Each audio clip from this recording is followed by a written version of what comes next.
Boleh kita mula?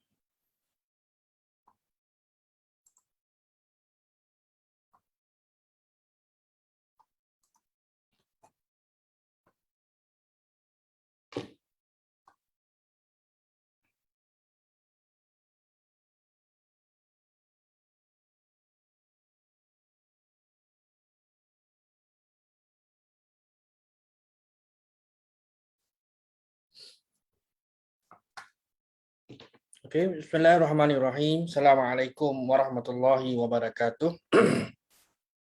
Innal hamdalillah nahmaduhu wa nasta'inuhu wa nastahdihi wa nastaghfiruh wa na'udzu billahi min syururi anfusina wa sayyiati a'malina. May yahdihillahu fala mudhillalah wa may yudlil fala hadiyalah. Asyhadu an la ilaha illallah wahdahu la syarikalah wa asyhadu anna Muhammadan abduhu wa rasuluh amma ba'd. Tuan-tuan dan puan-puan, muslimin dan muslimat yang dirahmati Allah, alhamdulillah. Marilah sama-sama kita rafakkan syukur kehadrat Allah Subhanahu wa taala. Allah masih lagi berikan kita kehidupan, kesihatan yang baik mudah-mudahan, dan kita dapat meneruskan hidup kita selaku hamba dan khalifah Allah di muka bumi ini. Tuan-tuan dan puan-puan, muslimin dan muslimat yang dirahmati Allah sekalian, malam ini malam ke-13, kan? Malam ke-13 Min Muharram. Jadi kalau 13 maknanya esok dah masuk hari putih. Kan? Hari putih, ada orang bertanya tadi, hari putih itu apa Ustaz? Hari putih ialah bukan hari hitam. Hari putih ialah hari bulan mengambang, yang dimaksudkan hari putih ialah hari 13, 14 dan 15 setiap bulan Islam, dan kita disunatkan untuk berpuasa. Baik, tuan-tuan dan puan-puan, malam ini seperti biasa siri ancaman bahaya Israeliat dah masuk ke bilangan 17 atau siri ke-17. Hari ini Sabtu 21 Ogos 2021 bersamaan dengan siang tadi 12, malam ini 13 Muharram 1443 Hijriah, dan program ini dibawakan secara langsung oleh Akademi Tadabbur Malaysia. InsyaAllah kita akan bermula dengan kisah Bani Israel sesak di Sinai. Baik. Kisah Bani Israel sesak di Sinai ini dia melibatkan kisah yang panjang lebar bila mana kita membaca ayat Quran, sebab kita tahu bahawa kisah Nabi Musa AS antara kisah atau cerita yang paling banyak dalam Al-Quranul Karim, dalam banyak surah lah. Baik, sebagai pengenalan kepada tajuk kisah Bani Israel sesak di Sinai, ataupun juga dikenali sebagai Semenanjung Sinai, yang terletak di Mesir, kan? Semenanjung antara Palestin di sebelah kanan, mana di sebelah timur, dan Mesir di sebelah barat. Baik, kisah Bani Israel yang sesat di Sinai ini yang disebutkan oleh Allah Subhanahu Wa Taala dalam Al-Quran selama 40 tahun. Bila disebutkan memang jelas ada dalam ayat 26, kan? Dan ayat ini dia ada beberapa plot ataupun cerita lah kalau kita teliti sekejap lagi. Baik. Kisah sebegini ada disebutkan menerusi kitab-kitab tafsir. Sebab bila mana kita baca Quran, tuan-tuan, kita akan dapat maklumat yang ringkas sahaja, kan? Maklumat yang ringkas sahaja. Baik, kita baca ayat Quran. A'udzubillahi minasyaitonirrajim. Bismillahirrahmanirrahim. Ayatnya daripada 22 sampai kepada 26. Daripada 20. Saya bahagikan kepada 2 kerana di sini ada 2 perbincangan sebenarnya. Yang pertama ialah tentang kaum Jabbarin. Dan dalam sini pun ada lagi sab, iaitu yang orang panggil apa, yang gergasi ni, ataupun kan. Dan yang keduanya ialah dalam konten kita lah. Baik, ayat yang pertama yang menyentuh tentang apa nama tadi, ayat 26 ini, dia ujung kan. Baik, kita tengok yang pertama lah sebelum kita mulakan. Dari sudut latar belakang ayat, Allah Subhanahu Wa Taala menyebut tentang perintah atau arahan yang diberikan kepada kaum Bani Israel pada zaman Nabi Musa alaihissalam. Mereka diarahkan untuk memasuki Baitul Maqdis di Palestin. Dalam ayat-ayat sebelum ini, ayat-ayat sebelum 20 lah, 19, 18, sebab dia punya jalur ceritanya ada kaitan. Kan? Disebutkan bahawa orang Yahudi ni dah memang terkenal dengan spesies manusia yang melanggar perjanjian yang mereka buat dengan Allah Subhanahu Wa Taala. Jadi sekarang disebutkan salah satu daripadanya. Jadi Allah Ta'ala berikan contoh apa yang berlaku apabila manusia meninggalkan amar ma'ruf nahi munkar. Itu yang tertera dalam konteks kita pun samalah, kan kita kena usaha semampu mungkin setakat yang kita boleh untuk buat amar ma'ruf nahi munkar. Dan kesannya wujud ataupun ada golongan yang ingkar, yang degil, yang keras kepala dan hati mereka menjadi keras dengan sebab apa? Dengan sebab tidak mahu tunduk patuh kepada perintah Allah Subhanahu Wa Taala. Dan inilah yang biasa pun orang panggil kamu ni, mu ni macam Yahudi lah. Pasal apa? Pasal payah nak patuh, nak dengar dan laksanakan perintah Allah Subhanahu Wa Taala. Jadi kita pun tak maulah orang panggil kita, orang gelar kita dengan panggilan yang dilaknat, yang dihina, kan? Tadi. Baik. Jadi dalam ayat ini Allah beri contoh kepada kita yang menimpa apa yang menimpa mereka. Kan? Baik. A'udzubillahi minasyaitanir rajim. Wa iz qala Musa liqaumihi ya qaumi dzkuru ni'matallahi 'alaikum iz ja'ala fikum wa atakum ma lam yu'ti ahadan minal alamin. Internet pun tak stabil. Ya qaumin udkhulul ardal muqaddasata allati kataballahu lakum wa la tartaddu ala adbarikum fatanqalibu khasirin. Qalu ya Musa inna fiha qauman jabbarin wa inna lan nadkhulaha hatta yakhruju minha fa in yakhruju minha fa inna dakhilun. Qala rajulani minal ladzina yakhafuna an'ama Allahu 'alaihim udkhulu 'alaihimul bab fa idza dakhaltumuhu fa innakum ghalibun wallahu 'ala wa 'ala Allahi fatawakkalu in kuntum mu'minin. Ayat 20 hingga 23. Maksudnya, ingatlah ketika Musa berkata kepada kaum dia, wahai kaumku, ingatlah nikmat Allah yang Allah beri pada kamu, diangkat nabi-nabi, wa ja'ala iz ja'ala fikum anbiya, yang mana Allah jadikan nabi-nabi ini daripada kalangan Bani Israel lah, wa ja'alakum muluka, dan Allah jadikan kamu juga sebagai pemerintah, penguasa, ada pendetilan nanti. Dan diberikan juga kepada kamu apa yang belum pernah diberikan kepada orang lain. Wahai kaumku, udkhulu, masuklah al-ardal muqaddasah, tanah suci, bumi yang disucikan yang telah ditentukan Allah bagimu, dan janganlah kamu lari ke belakang, yakni kerana takut kepada musuh, maka kamu menjadi orang yang merugi. Kemudian ayat 21-22, mereka berkata, wahai Musa, sesungguhnya dalam negeri itu ada orang yang gagah perkasa, yang merujuk kepada kaum Jabbar tadi, kan? Sesungguhnya kami sekali-kali tidak akan memasuki, yakni tempat mereka tu sebelum mereka keluar. Jika mereka keluar daripadanya, pasti kami akan memasukinya.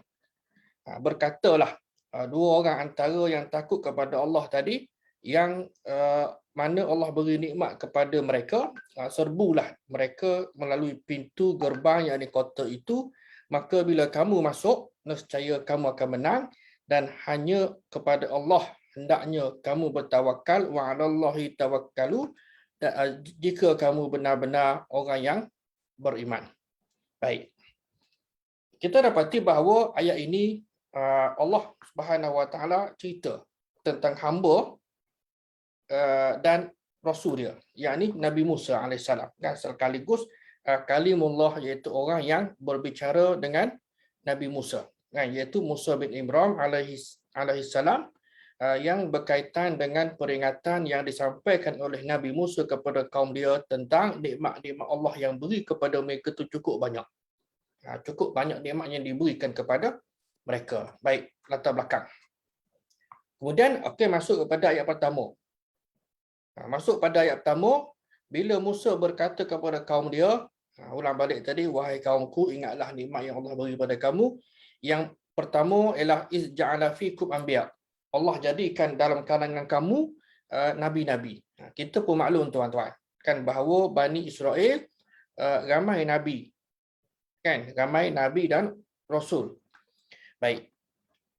Maksudnya setiap kali seorang nabi wafat atau mati, ada nabi lain yang muncul. Jangan kita duk kira yang 25 tu saja tak. Kalau kita kira 25, kita akan tengok mungkin ada terputus lah, kan? Ada terputus dia punya urutan tadi.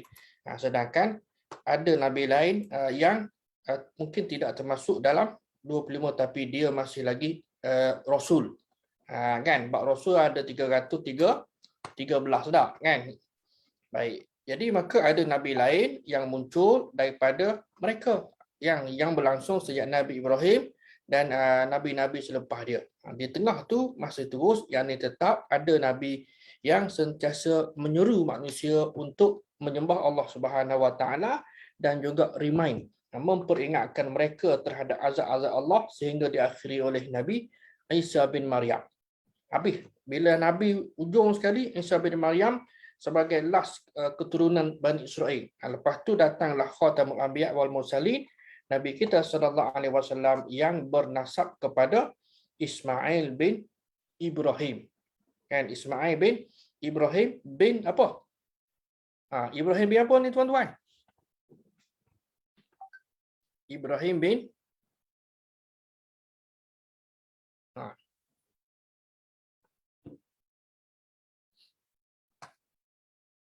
Baik. Jadi beliau adalah nabi dan rasul yang paling mulia daripada kalangan nabi. Sini apa? Loud and clear from Miri Sarawak. Jazakallah. Baik. Belum lagi. Wa ja'alakum muluka. Firman Allah tadi antaranya ialah Allah menjadikan mereka tadi raja, kan, ataupun penguasa ataupun merdeka. Pelbagailah pentafsiran yang dibuat oleh ulama. Kalau kita merujuk kepada kitab tafsir, umpamanya kitab tafsir yang ni, tafsir Al-Quran Al-Azim oleh Imam Ibn Hafiz, Imam Ibn Katsir, Al-Hafiz Ibn Hajar. Baik. Jadi ini dalam tafsir Abdul Razak yang awal lagi. Dia mengatakan bahawa Ibn Abbas radhiyallahu anhu menyebutkan bahawa orang tadi itu keistimewaan bagi Bani Israel ialah ada pelayan ataupun disebut sebagai khadim, ada zaujah, ada pasangan ataupun isteri, dan ada adar, ada rumah. Ada pelbagai pandangan lah di sini. Namun bila kita meneliti, kita dapat menyimpulkan bahawa tiga perkara ini yang disebutkan di dalam kebanyakan kitab tafsir melalui banyak riwayat. Sebab dalam kitab tafsir ini dia tidak hanya kemukakan satu riwayat, banyak riwayat. Jadi bila banyak riwayat, banyak cerita, dan boleh dipilihlah. Dan kita kena semak cerita supaya cerita tadi itu adalah cerita yang betul. Kan? Adalah cerita yang betul. Baik. Ada hadis-hadis Nabi SAW sebagai contoh. Ada hadis Nabi SAW ini sebagai contoh daripada siapa di sini? Daripada An Salmah bin Ubaidillah bin Mihsan Al-Ansari an abihi, kata dia Nabi SAW ada bersabda, man asbaha minkum mu'afan fi jasadihi aminan fi sirbihi indahu qutu yaumihi ka'annama hizat lahu dunya.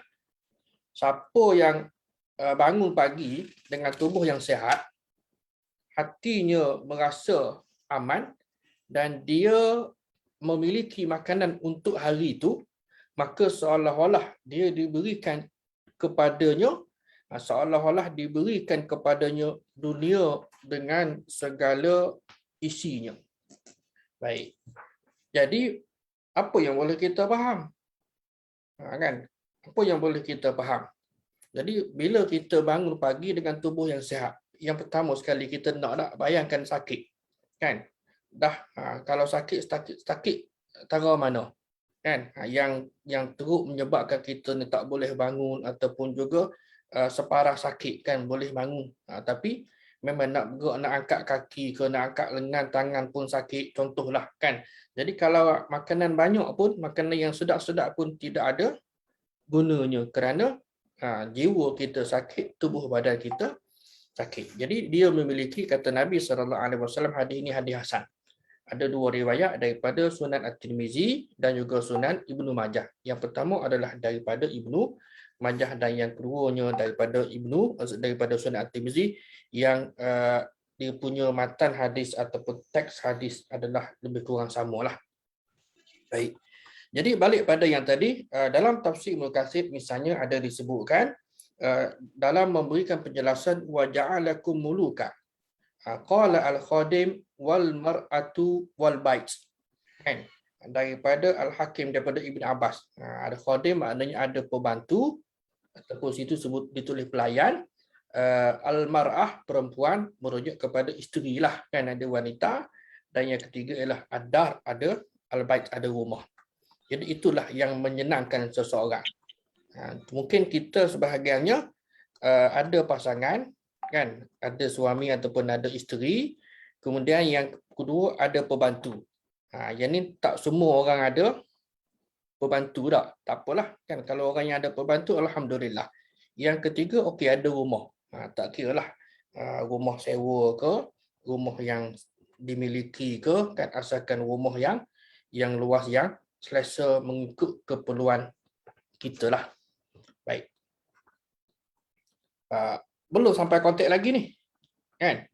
Dan juga wa atakum ma lam yu'ti ahada minal alamin. Ini keistimewaan yang Allah beri kepada Bani Israel. Ayat 20 tadi. Tahu intro ni. Apa dia? Jadi ulama pun ada pelbagai pandangan kan. Baik. Dan diberikannya yakni kepada kamu Bani Israel ini benda yang belum pernah diberikan kepada orang lain, kepada umat yang lain kan, pada zaman kamulah. Apa dia? Bermakna kamu ni lebih mulia daripada orang Yunani, orang Greece, orang Qibti, bangsa Koptik Mesir tu dan lain-lain. Dan ada yang menyatakan bahawa yang dimaksudkan dengan malam yu'ti ahada minal alamin, yang belum diberi pada orang lain itu ialah al-manna was-salwa. Manna was-salwa ni ada nama restoran. Apa benda tu? Yang diturunkan kepada mereka. Yang kedua juga ada disebutkan dalam tafsir, misalnya dalam tafsir Ibnu Katsir berkenaan dengan awan yang menaung mereka, maknanya yang menjadi penaung ataupun peneduh lah kepada mereka dan sebagainya lah kan, dan juga daripada perkara-perkara hal-hal luar kebiasaan yang Allah berikan kepada mereka. Ini yang disebutkan oleh dalam kitab-kitab tafsir seperti kitab Ibnu Katsir dan juga tafsir At-Tabari dan sebagainya lah. Baik. Kemudian wahai kaumku ya qaumi dukhulul ardul muqaddasah.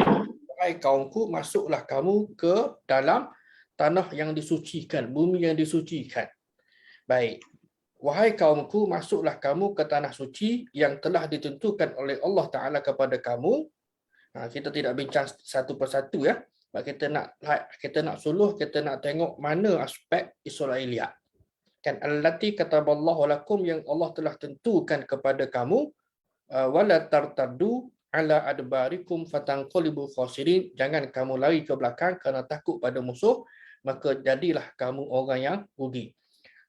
Allah beritahu kepada Nabi Musa AS bahawa dia mengatakan kepada kaum dia, wahai kaumku, masuklah kamu kepada tanah suci.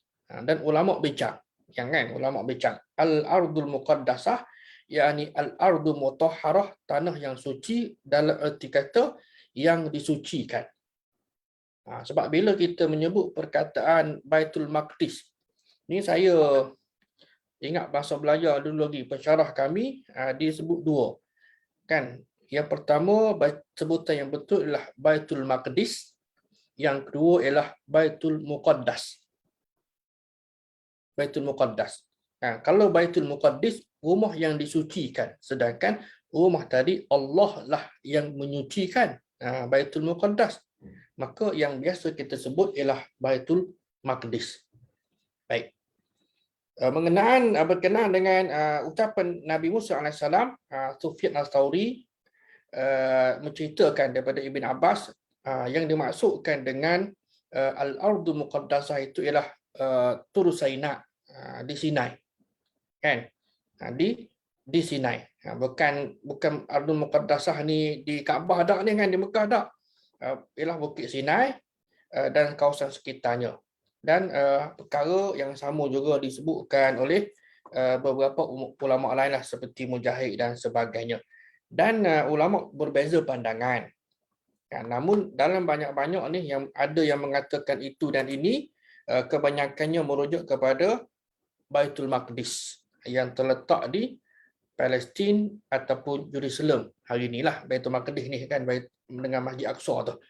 Dan ada yang mengatakan Ariha, Jericho, kan, dan ketika itu berada di bawah Syam. Baik. Bila disebutkan Syam ini, tuan-tuan, tuan-tuan kena ingat, jangan kita faham Syam Syria hari ini. Betul lah dari sudut istilah dulu Syam, hari ini Syria.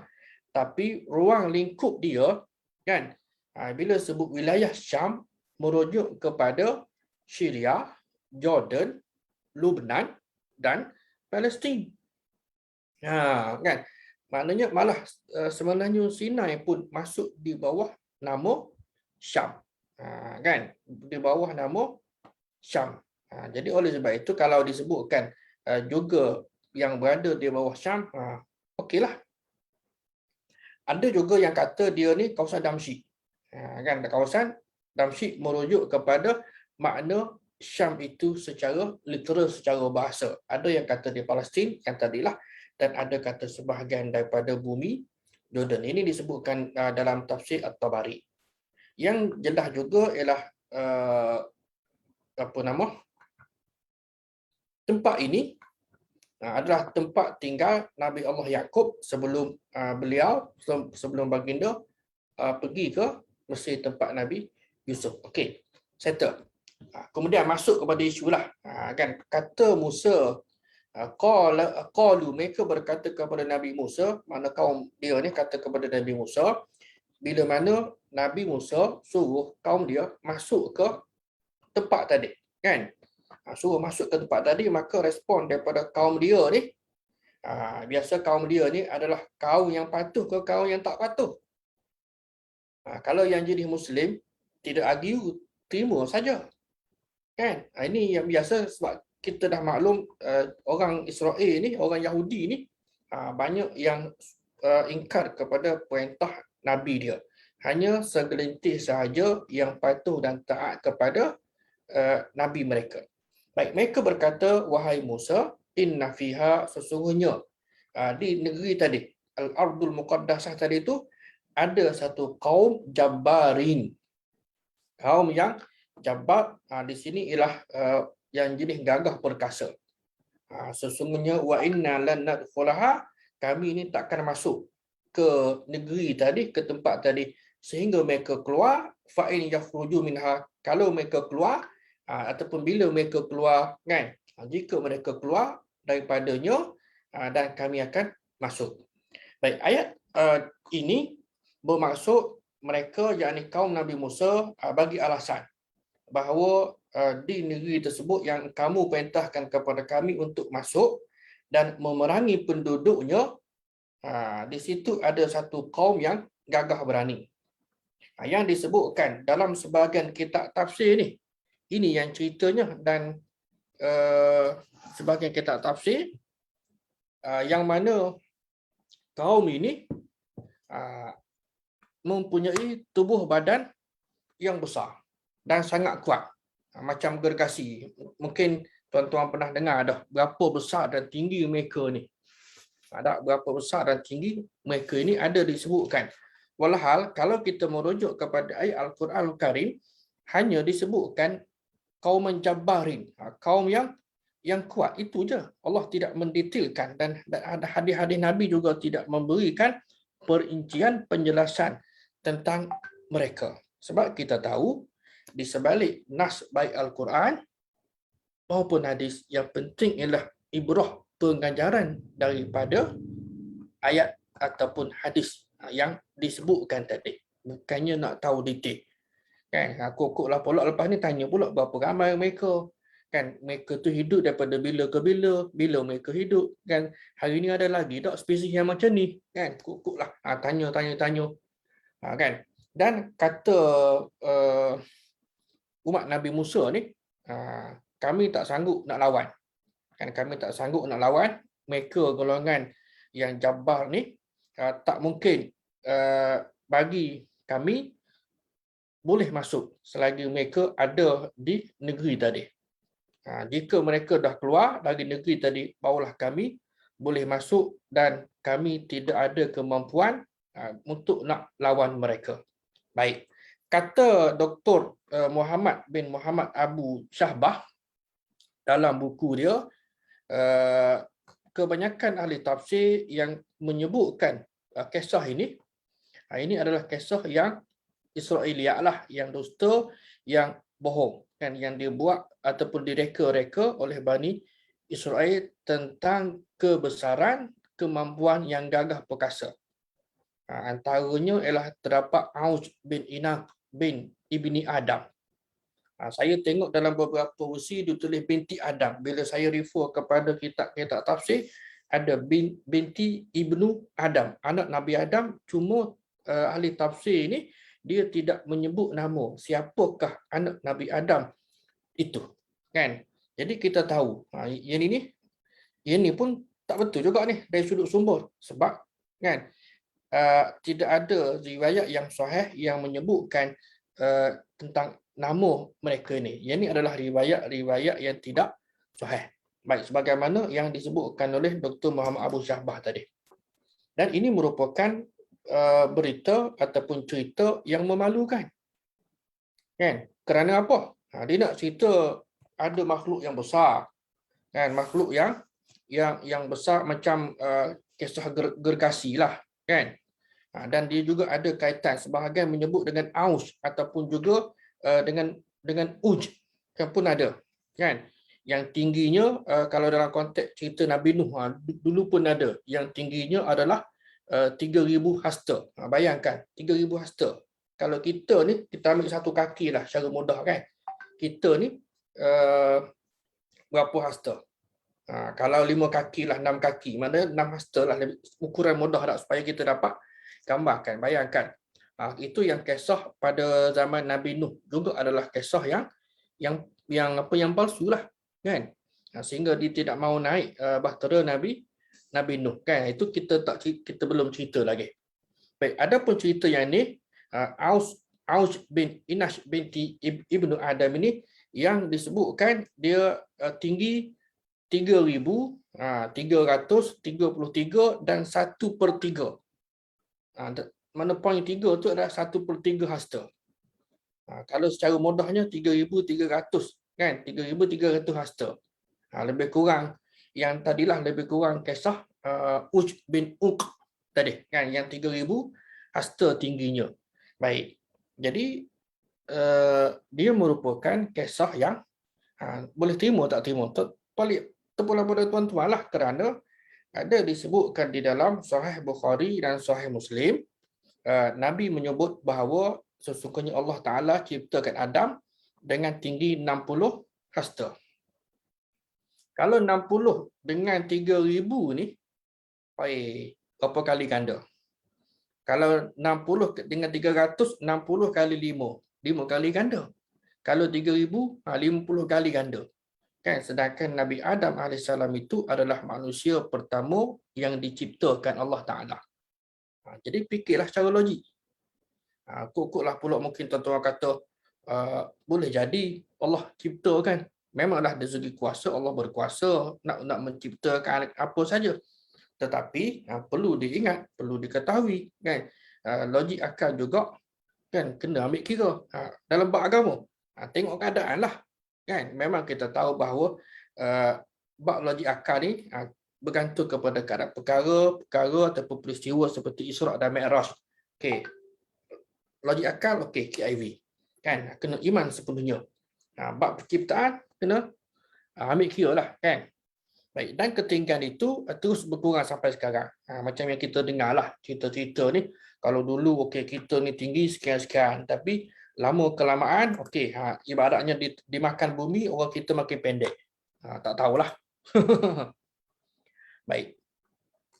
Ada dari hadis daripada Abu Hurairah radhiyallahu anhu yang menyebutkan bahawa baginda sallallahu alaihi wasallam bersabda, khalaqallahu Adam ala suratihi tauluhu situna zira'an.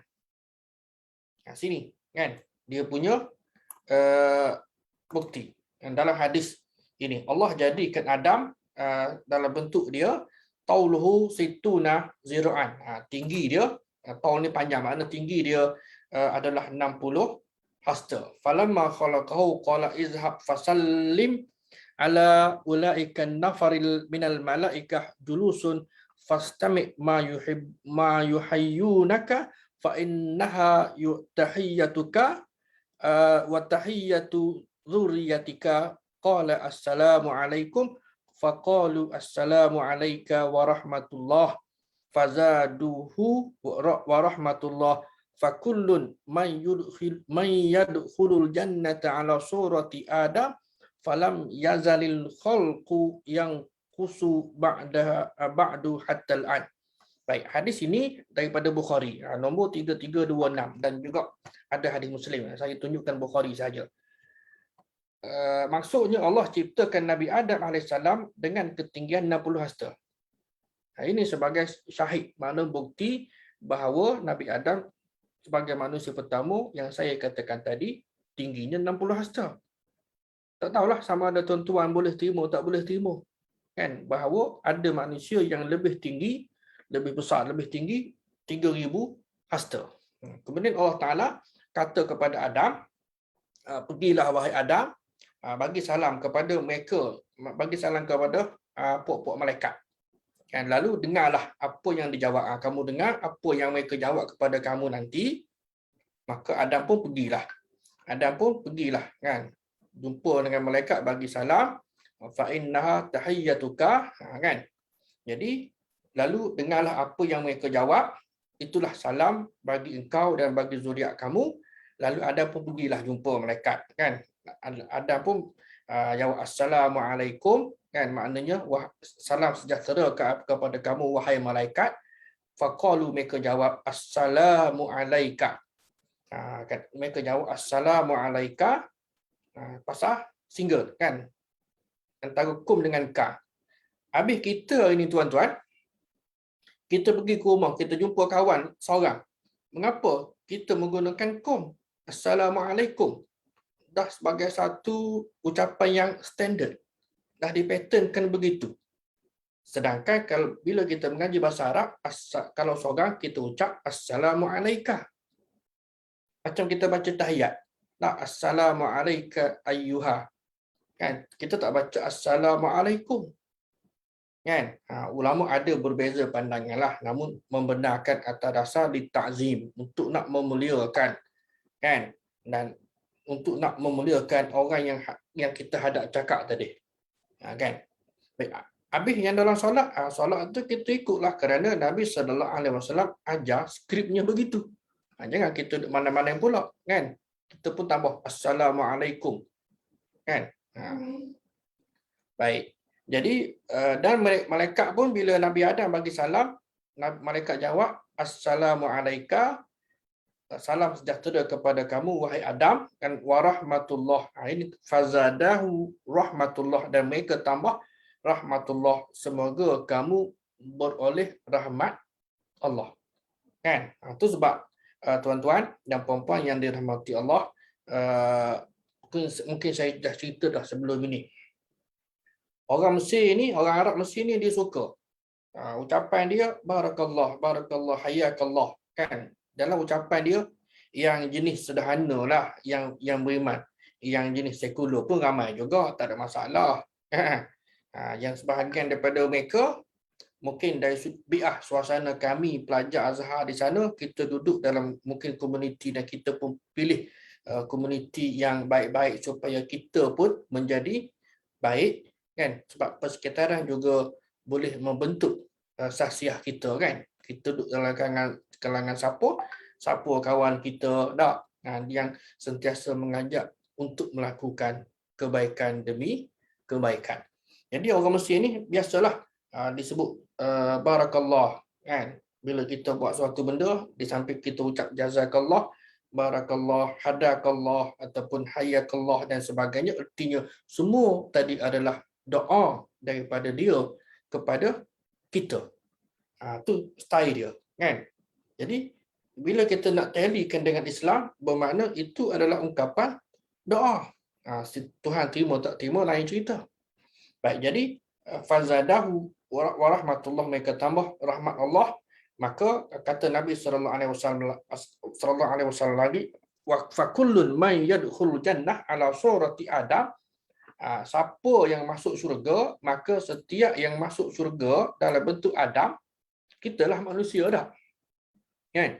Bukannya jin, sebab yang masuk syurga ni dua lah, kan, manusia ataupun jin. Kita manusia, maka fakullun kullu man yadkhulul jannah ala surati Adam, siapa yang masuk syurga dalam bentuk Adam, lam falam yazil al khalqu yanqusu ba'du hatta al-an. Manusia sentiasa berkurangan, yakni ketinggian dia semenjak penciptaan Adam alaihissalam. Baik.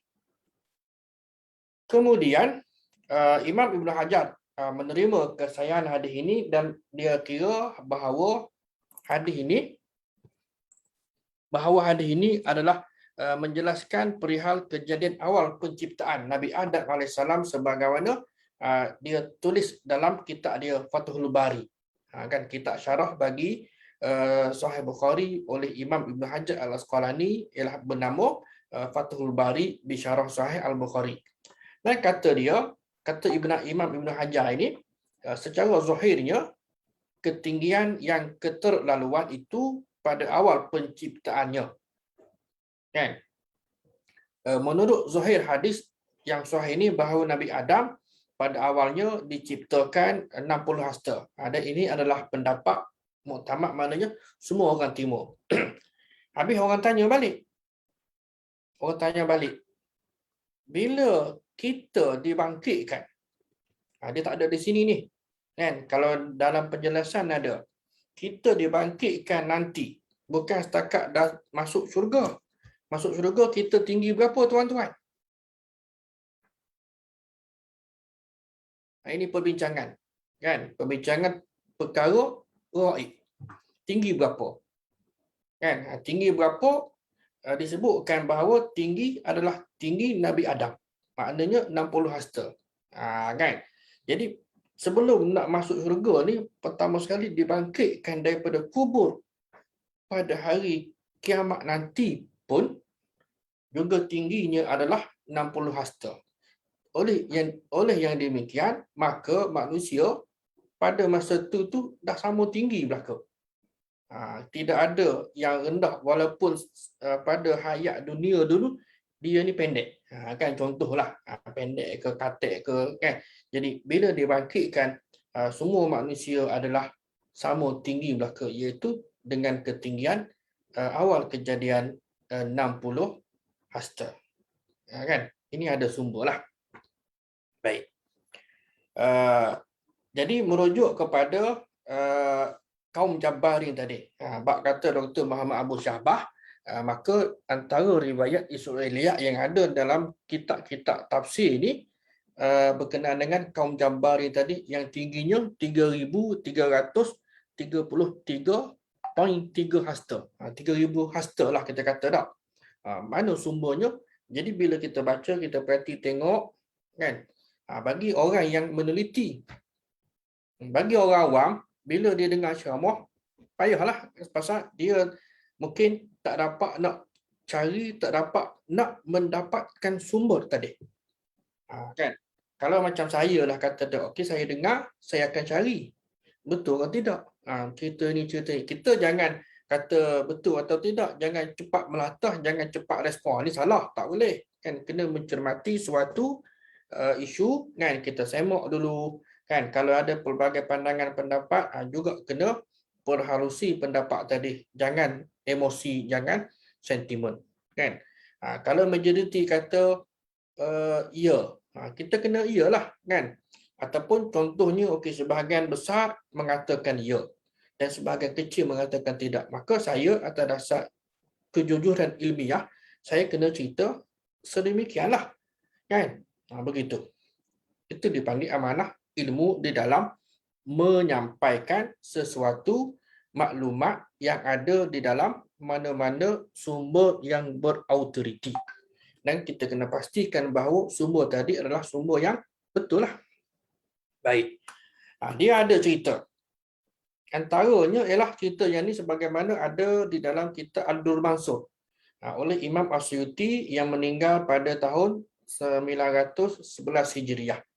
Jadi dia kemukakan banyak riwayat yang menceritakan tentang kaum yang ada di Al-Ardul Muqaddasah tadi, kan, kaum yang disebutkan Jabarin, yang tinggilah, yang kuat, dan tubuh badan mereka tadi itu besar, yang mana ia tidak bertepatan dengan sunnah, kan, tidak bertepatan dengan sunnatullah. Sebab apa? Sebab kita menerima dan berpegang bahawa manusia pertama Adam AS itu 60 hasta tinggi, kan. Jadi adakah mungkin, maknanya adakah mungkin manusia yang selepas daripada Adam lebih tinggi daripadanya?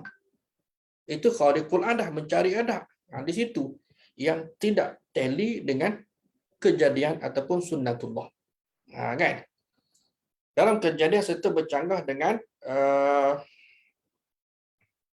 nas-nas yang terdapat dalam hadis lah. Okey, contoh riwayat ini ialah riwayat daripada Ibnu Abi Hatim. Dari Abu Damrah, dia kata 70 orang lelaki. Ini cerita ni. 70 orang lelaki daripada kaum Nabi Musa berselindung dalam kasut seorang lelaki kaum Gergasi tadi. Dah tinggi dia 3,000 hasta tak, tuan-tuan. Jadi kasut dia besarlah. Nak ceritanya begitu. Tapi ini ada dalam kitab tafsir. Kan? Dan kitab tafsir. Barangkali penulis tafsir ni dia husnuzon yang tinggi, kan? Dia percaya begitulah. Tak? Dia percaya kepada perawi. Kita hari ini bukan soal kita percaya tidak percaya, kita semak perawi tadi tu, kan? Mungkin betul, mungkin tidak betul, dan juga kisah tadi, content of story tadi itu bersalahan dengan logik akal, bersalahan dengan fakta ataupun sebagainya. Kan, biar logik. Baik. Contoh lagi yang keduanya ialah ada juga disebutkan oleh Imam Al-Baihaqi. Ini dalam kitab hadis dia lah, Syu'abul Iman. Daripada Yazid bin Aslam, dia kata dilihat serigala dan anak serigala ni berada pada lekuk mata lelaki Gergasi tadi. Nak cerita apa? Besarnya manusia tadi ataupun Gergasi tadi sehingga serigala pun boleh lepak lah tak? Boleh berada pada lekuk mata Gergasi tadi. Itu cerita, kan? Jadi habis mungkin tuan-tuan tanya saya balik, Ustaz, sahih ke tidak hadis ini? Bila dicari, memanglah cari kepada tulisan-tulisan sarjana lah, seperti Dr. Salah Al-Khalidi ataupun juga Dr. Muhammad Abu Syahbah ataupun juga Dr. Husin Az-Zahabi dan sebagainya, kan pasti kita akan jumpa riwayat-riwayat yang sebegini ni kebiasaannya adalah tidak sahih, kan. Logik pun tak logik dah. Di situ sebenarnya. Ada lagi. Satu laginya ialah daripada Ibn Jarir At-Tabari dan juga daripada tafsir Ibn Abi Hatim. Tafsir Quran yang Azim oleh Ibn Abi Hatim. Dia kata Ibn Abbas. Nabi Musa alaihissalam diperintah supaya masuk bandar. Tadilah kan diperintah masuk bandar, kita maklum.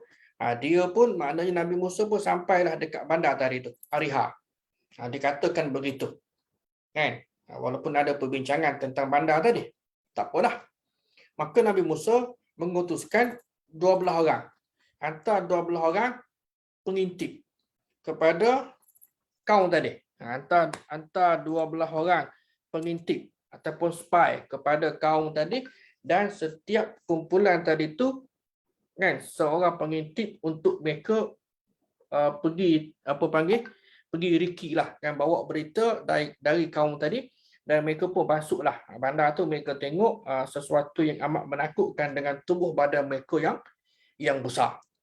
Baik, poin yang nak diceritanya ialah bila masuk dalam taman ataupun kebun lah, kan. Jadi owner tadi tu empunya kebun tadi datang nak kutip buah. Lalu dia pun tengok, ini ada orang masuk kebun aku ni, kan. Dilihat kesan peninggalan para pengintip Nabi Musa tadi tu, lalu maknanya gergasi tadi tu follow tak. Bila pekebun itu dapatlah tangkap seorang, lalu dia pun ambil letak dalam poket. Nak ibarat kata kita lah tuan-tuan, kita dengan orang kenit, kan. Dalam cerita kita dengan orang kenit begitulah umpamanya. Nah, jadi kita ambil letak dalam poket, dan raksasa tadi ataupun manusia gergasi tadi itu ambil yang geng 12 orang Nabi Musa ni, spy Nabi Musa ni, ambil letak dalam poket bersama dengan buah dia, dan terus bawa pergi jumpa dengan raja. Dan raja pun bila tengok keadaan yang mereka tadi tu, dia kata suruh baliklah. Bahasa mudah kita, pergilah kamu bagi tahu tuan kamu. Baik, mereka pun baliklah, kan. Mereka pun baliklah dan jumpalah Nabi Musa alaihissalam, beritahu apa yang mereka tengok tadi, kan. Lepas tu Nabi Musa kata sembunyikan berita itu daripada kami. Jangan cerita, kan, jangan cerita pada orang lain. Setiap orang daripada spy tadi beritahu pada saudara dia, kan, pada saudara mara mereka, dan kata sembunyikan berita itu daripada kami. Kan. Jadi berita tu tersebar dalam kalangan askar-askar tu, dan tidak ada yang tahu perkara tadi kecuali 2 orang. 2 orang yang tahu. Tidak ada yang mengetahui perkara itu kecuali 2 orang. Pertama yang bernama Yusha bin Nun. Ya waw shin ain. Yusha bin Nun, dan Kalib bin Yufaqah, dan ataupun Yuqana ataupun Yufana. Kedua inilah Allah Taala, kepada kedua orang inilah Allah Subhanahu Wa Taala turunkan ayat 23 dalam surah Al-Maidah yang kita baca tadi. Maknanya daripada mana ayat tadi tu? Ini 22, kan? Mana ayat 23? Ni, sorry. Selepas dia. Jadi mana tadi? Jadi 2 orang tadi itu, Kalib bin Yufana ataupun Yuqana, ini ada disebutkan dalam kitab tafsir lah. Dalam kitab tafsir ni dia bawa beberapa riwayat. Beberapa riwayat ada yang menyebut nama Kalib saja. Dalam muka surat yang lain disebutkan nama Kalib bin Yufana dan Kalib bin Yuqana. Ini barangkali masa, kalau dulu-dululah masa proses transmisi, masa penyalinan manuskrip ini, penulis tadi itu sedikit berbezalah antara huruf fa dan huruf qaf. Itu yang jadi bila dah disemak, akhirnya jadilah naskah, ada perbezaan antara Yufana dan Yuqana, kan. Maka turunlah ayat tadi. Qala rajulani minal ladzina yakhafuna an'ama Allahu 'alaihim adkhulu 'alaihimul bab fa iza dakhaltumuhu fa innakum ghalibun wa 'alallahi tawakkalu in kuntum mu'minin. Maka 2 lelaki yang dimaksudkan tadi adalah yang bernama Yusha bin Nun dan Kalib. Sama ada bin Yufana ataupun bin yuqana. Tak. Tak apalah. Yang pentinglah kita tahu bahawa itu dua lelaki. Kemudian Ibnu Jarir cerita lagi dengan sanad daripada Mujahid, kisah yang sama di atas. Kemudian dia sebutlah satu gugusan buah anggur ni yang mampu dibawa oleh 5 orang dalam kalangan mereka dalam bekas kayu. Nak ceritanya besar kan, buah ada 5, bila dikeluarkan bijinya terpaksa ditanggung oleh 4-5 orang. Nak cerita besarnya, logik tak logik? Di situ ceritanya kan, logik tak logik? Ada ke tidak buah yang besar begitu kalau dari sudut gugusan itu? Logik tak logik? Jadi terpulanglah kepada tuan-tuan anda. Namun bagi pengkaji seperti Dr. Muhammad Abu Syabah, dia mengira bahawa kisah sebegini adalah kisah yang tidak selari dengan akal. Okey. Ini yang samalah. Kemudian kita pergi kepada yang terakhir. Sebab dalam perbincangan tentang Israiliyah ini, sebahagian buku dia tulis 2. Yang pertama tentang kaum Jabbarin dan yang keduanya ialah tentang sesat di Sinai. Kan, sebab perbincangannya panjang. Kita 10-8 minit. Baik, maka ayat yang terakhirlah kan, daripada 24, 25 dan 26, qalu ya Musa, mereka kata wahai Musa, kami tak masuk ke dalamnya selama-lamanya, kan kami tidak akan masuk selama-lamanya selagi mereka ada di dalam. Kerana itu pergilah kamu bersama Tuhanmu, fazhab anta wa rabbuka faqatila, kan faqatila, pergilah kamu. Yang dua orang tadi tu kan, inna hahuna qa'idun. Qala rabbi, kata Nabi Musa, wahai Tuhan aku, inni la amliku illa nafsi wa akhi. Kan, dengan ini nak merujuk kepada Nabi Harun lah. Tak, aku ni tak ada apa-apalah, tak milik apa benda pun, melainkan nyawa aku, diri aku dengan saudara aku. Fafruq bainana wa bainal qaumil kafirin, pisahkanlah kami ni dengan kaum yang fasik tadi. Qala fa innaha muharramatun alaihim. Lalu Allah kata sesungguhnya mereka kaum tu muharramatun alaihim, diharamkan kepada mereka, yakni diharamkan kepada mereka selama 40 tahun, arba'ina sanatan yatihuna fil ard. Daripada perkataan inilah kan tayaha, yang sebahagian dalam kitab tafsir ini cerita-cerita berkenaan dengan Israiliyah ialah orang Yahudi kaum Bani Israel sesat di padang pasir TIH, mengambil perkataan inilah, mereka sesat 40 tahun lamanya di padang pasir kan, fil ard fala ta'sa 'alal qaumil kafirin, jangan kamu sedih kan terhadap puak-puak yang fasik ini. Baik, ayat di atas menjelaskan hukuman Allah Taala kepada orang Israel kan, ketika mereka diuji. Allah binasakan Firaun, kita maklum kan. Yang ini ni kalau ikut kronologi berlaku sebelum tenggelam ke selepas tenggelam peristiwa meredah Laut Merah ni? Selepas ni kan, ke sebelum daripada Mesir. Ini selepas lah kan, daripada perjalanan mereka daripada Mesir kan. Mesir ni saya tidak tunjuk tabak betul, dia akan sampai ke kawasan yang dikatakan Uyun Musa, kan, kawasan Uyun Musa. Kalau bawah pada Suez Canal tu, terusan Suez tu, kawasan situlah yang dikatakan tempat apa Nabi Musa membelah laut, dan kaum Nabi Musa ni masuk yang itulah juga kan, selamat. Baik, bagaimana Allah memaparkan orang Yahudi ni yang sesat selama 40 tahun. Baik, kisah ini celaan kepada orang Yahudi sekaligus menjelaskan keburukan mereka, keingkaran mereka kepada perintah Allah dan Rasul.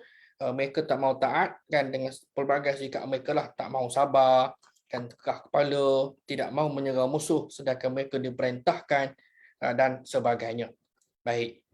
Kemudian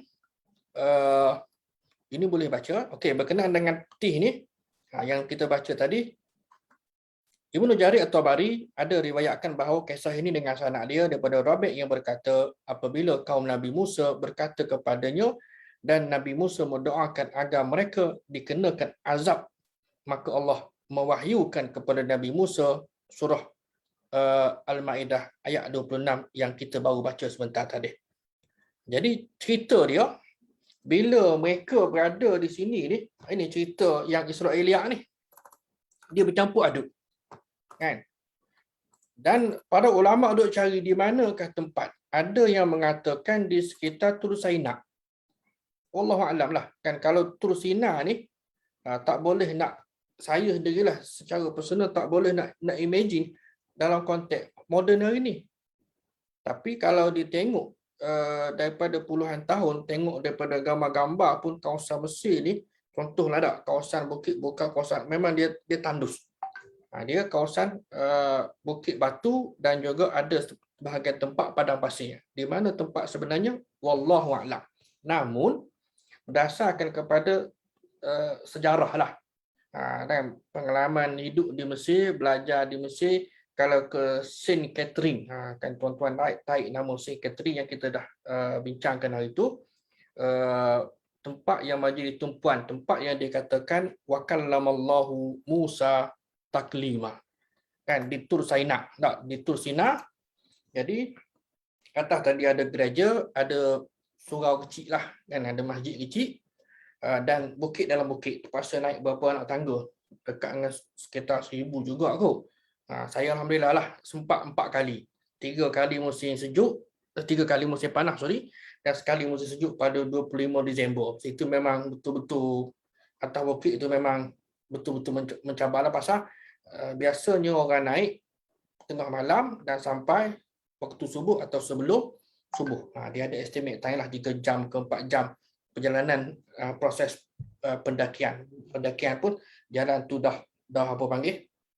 Dah kena keliling lah kan, dah landai lah kan, cuma masuk tempat situ dekat dengan tempat apa nama puncak tadi tu terpaksa naik anak tangga lah, dalam sekitar 1000 anak tangga lebih kurang lah, wallahu a'lam. Baik, jadi cerita di sini ini cerita Israeliat lah ni. Bilangan mereka berapa ratus ribu, 600 ribu, Allah jadikan mereka sebagai orang fasik sebab ingkar 40 tahun ini. Sebahagian daripada ulama ni seperti Imam Fakhrul Zamakhsyari kata luasan mereka 12, kalau kita ini apa nak kata 12 ni batu persegi, kan, wallahu a'lam lah, kan. Baik, jadi antara mereka ni ialah sesak ni, pusing hari, ibarat kata kita lah tuan-tuan, nak keluar daripada pagi nak cari jalan keluar, pergi balik tak jumpa. Bayangkan di padang pasir, kan, pergi pusing pun sampai dah petang, okey, balik semula, tak jumpa selama 40 tahun. Bayangkan itu adalah memang cukup bala dah daripada Allah Subhanahu wa taala. Memang benda ni berlaku, sebab itu dalam Quran hanya menyebutkan 40 tahun mereka ni berada di yatihuna fil ard, pergi mundar-mandir tak jumpa cari jalan keluar. Itu sahaja yang disebutkan dan di dalam nas yang sahih baik Al-Quran kan dan hadis tidak mendetailkannya. Yang lain, kisah yang lain itu dari mana? Kisah yang lain itu adalah kisah daripada sumber Israeliat lah, kan. Dia bercampur aduk. Bila di situ okey, minta lah al-manna wa salwa, kan. Akhirnya Allah bagilah al-manna tu apa benda? Makanan seperti madu yang turun daripada langit, lalu mereka pun ambil lah dan makan. Manakala salwa pula ialah bukan nama orang ni, salwa ni, kan. Kita nama orang tak, salwa, sejenis burung daripada burung puyuh. Walaupun ada tafsiran dan pandangan lain daripada ahli tafsir lah. Tapi secara umumnya bila sebut manna ialah macam manisan lah, kan, lebih kurang, ataupun madu, kan. Dan yang kedua salwa ialah sejenis burung yang tertentu, kan. Baik, kemudian mereka juga diberi pakaian, kan. Dan Nabi Musa minta kepada Allah Ta'ala supaya mereka diberi minum. Dan maka Allah datangkanlah batu putih. Dan batu putih ni bila mereka tu pergi Nabi Musa pukul dengan tongkatnya, lalu terkeluarlah 12 mata air. Saya ingat tadi bila duk tulis kisah ni hari ni kan, pagi tadi saya ingat kata bila di kaki bukit Saint Catherine itu ada tempat yang dinamakan Wadi Arba'in. Orang Arab panggil Wadi Arba'in. Wadi Arba'in ini ditunjuklah tempat yang di sinilah yang dikatakan keluarnya 12 mata air. Baik. Kemudian saya pergi kali ketiga. Kali ketiga bersama rombongan pelajar kan. Rombongan pelajar ada sahabat saya, housemate saya lah. Dia bertemu dengan seorang tua. Dia tanya, kamu datang sini minta izin dengan siapa? Member tu jawab, ahli kumpulan kami jawab, minta izin dengan pihak keselamatan lah. Kerana Mesir ni sejak pembunuhan Anwar Sadat tahun 82 ke, masih lagi dikekalkan undang-undang darurat. Kan kami nak pergi pun, dia ada macam checkpoint dari satu tempat ke satu tempat lah. Kan? Jadi, dia kata, tak, mu tak minta izin dengan aku. Member tu berasa terdetik, ya betul. Kan? Jadi tak tahulah kemudian dalam rombongan tu juga ke ataupun rombongan yang selepasnya ada pelajar siswi terkena gangguan. Wallahu alam lah. Kan? Wallahu alam. Jadi benda-benda macam ni pun wallahu alam, tak nak kata tahyul ke mistik ke ada jin ke apa ke. Saya pun tidak ada jawapan. Kalau nak kena sembang apa, kena PM tepi lah. Kan? Ada peristiwa-peristiwa yang tertentu lah. Kan? Yang berlaku.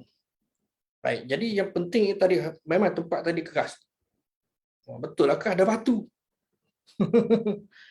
Keras maksudnya bagi masyarakat kita, keras ni orang kita panggil tempat berhantu. Kan? Wallahu a'lam. Baik.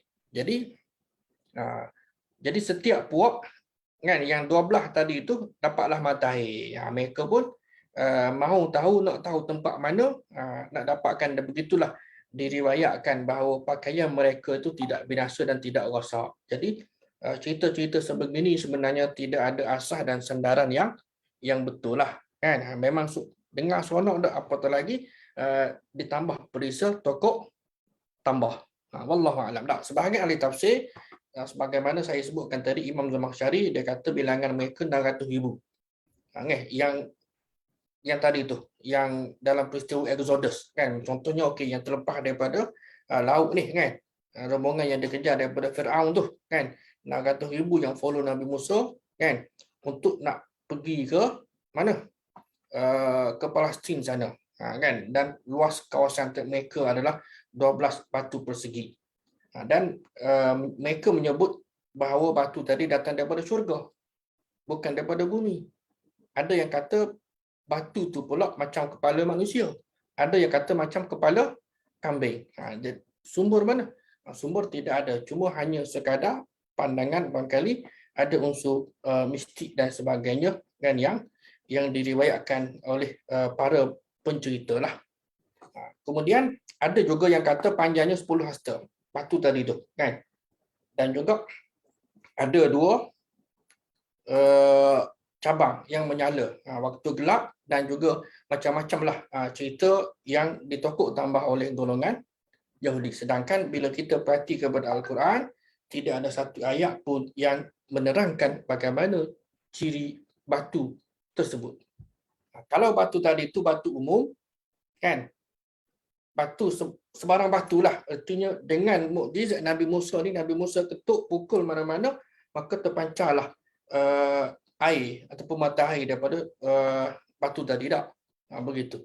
Itu kemungkinan lah kan, tapi tidak spesifik kepada mana-mana batu, apatah lagi dihubungkan batu itu kononnya daripada syurga. Bila disebutkan sebegitu, kita akan tanya mana sumbernya, tuan-tuan.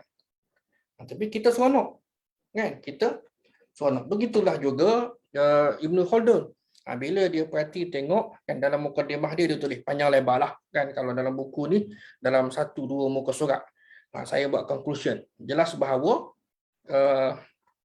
Kalau nak dikaitkan dengan kisah-kisah sebegini, cerita tentang kehebatan Bani Israel ini, kerajaan yang di sebelahnya, di sebelah timur itu kerajaan Parsi. Kerajaan Parsi ini jauh lebih hebat, jauh lebih besar daripada Bani Israel. Kan?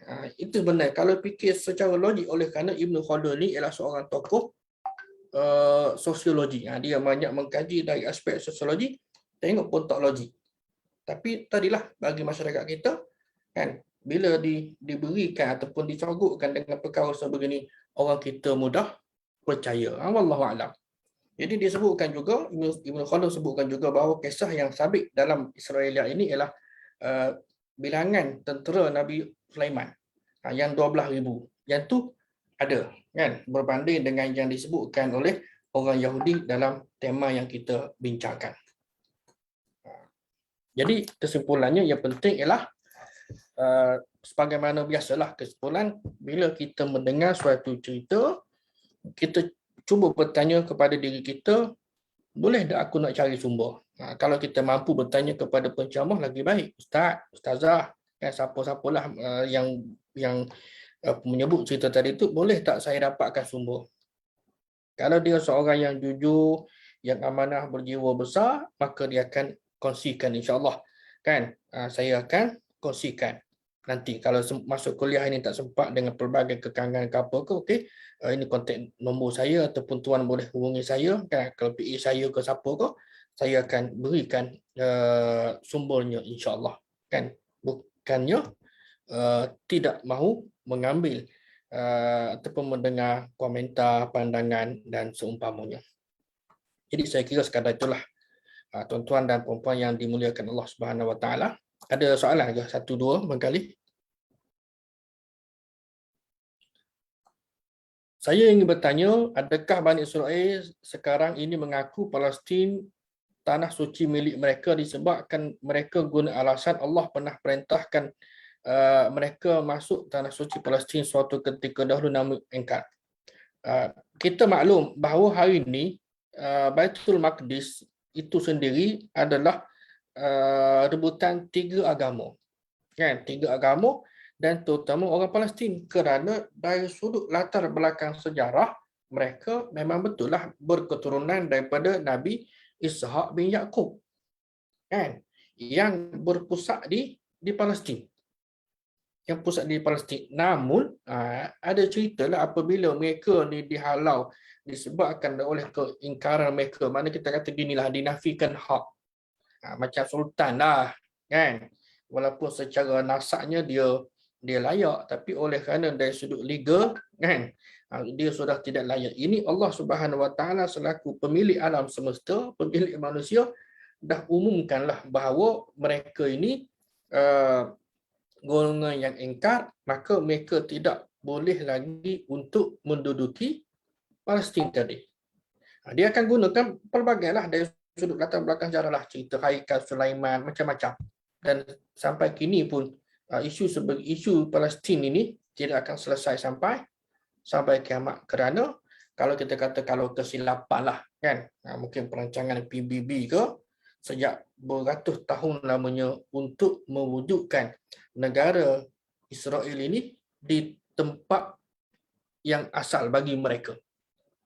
Mereka tak boleh buat tu, orang buat cerita, boleh tak angkat, ibarat kata angkatlah Israel ni hari ni letak di kawasan mana, di Canada ke, di US ke, contohlah, kan. Boleh pun tak ada isu, tapi mereka nak ialah tapak tadi itu ialah yang mempunyai nilai sejarah dan sentimental value bagi mereka, kerana mereka kononnya mewarisi, kan, sejarah kenabian ataupun nabi dan rasul yang terdahulu yang kebanyakannya berbangsa atau berketurunan Bani Israel. Situ je. Sentimental lah, kan, atas sentimen. Bukan nak ikut pun. Wallahu a'lam. Dan isu ni bagi saya dia takkan selesai, kan, kecuali umat Islam itu betul-betul kuat. Umat Islam ni kadang kuat apa, nak bangun sembahyang subuh pun payah. Ada tuding pada diri kita dulu, kan, contohlah. So kalau ada lagi, kalau tidak ada kita berhenti di sini.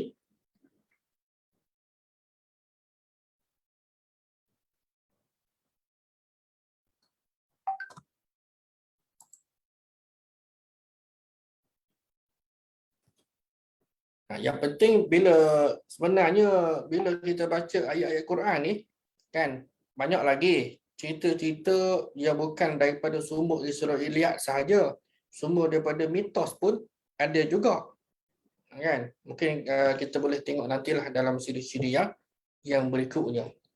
Cuma saya harapkan kepada tuan-tuan dan puan-puan muslimin dan muslimat sekalian, ambillah ruang untuk membaca kan Al-Quran, dan juga untuk nak menelaah akan maknanya, dan kalau boleh tafsirnya sikitlah kan, tak dapat banyak sikit, tak dapat sikit banyak kan, sekurang-kurangnya tafsir Ibnu Katsir kan, itu menjadi panduan kita, kerana dalam mukhtasar ataupun ringkasan yang dibuat yang saya tunjukkan sebelum ini ialah kalau yang ni yang detail. Yang ni memang kisah macam-macam. Tapi kalau yang baru ni tu yang terjemahan tu memang dah kompres, dah disaring kisah-kisah yang tidak wajar lah. Mudah-mudahan dia dapat membantu kita sedikit sebanyak untuk menjaga keaslian ajaran yang kita warisi daripada Nabi kita sallallahu alaihi wasallam. Jadi saya kira sekadar itulah untuk malam ini, mudah-mudahan begitu yang baik daripada Allah Taala, yang lemah yang kurang itu daripada kelemahan diri saya mohon ampun dan maaf. Dan sekali lagi terima kasih kepada Akademi Tadabbur Malaysia yang membawa majlis ilmu kita ini secara siaran secara langsung melalui Zoom dan juga Facebook kan, Akademi Tadabbur Malaysia. Dan bagi tuan-tuan yang nak infak bolehlah berbuat demikian. Sekian aku qauli hadza, astaghfirullahalazim li wa lakum. Wassalamualaikum warahmatullahi wabarakatuh. Dan kita tangguhkan dengan kafaratul majlis dan suratul asr. Allahu a'lam. Assalamualaikum warahmatullahi wabarakatuh.